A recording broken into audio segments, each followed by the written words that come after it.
Viongozi na ndugu wananchi, katika uchaguzi huu tulikuwa wagombea 17 kutoka vyama mbalimbali vya siasa nchini tukiwania nafasi ya urais wa Jamhuri ya Muungano wa Tanzania.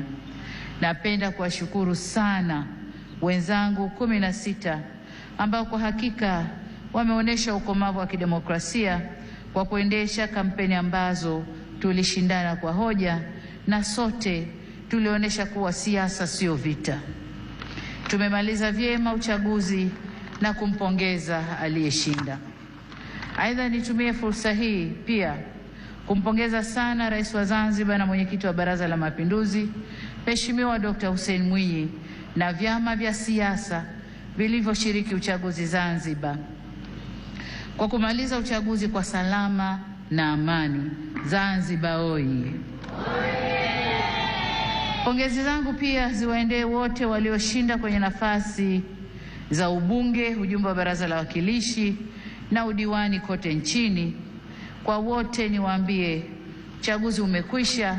Sasa baada ya kuwapa, tukafanye kazi ya kulijenga taifa letu na kujenga utu wa Mtanzania.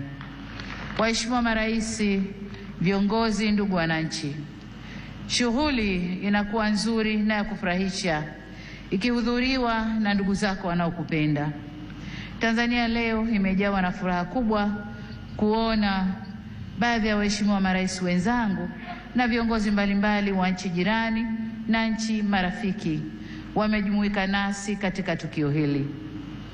Pamoja na kwamba tulitoa mwaliko kwa muda mfupi, kwa wale walioshindwa kushiriki, tunatambua uzito wa majukumu yao na tunajua mioyo yao ipo pamoja nasi. Tunashukuru pia wote waliotuma salamu za pongezi kwetu. Tunasema asanteni sana.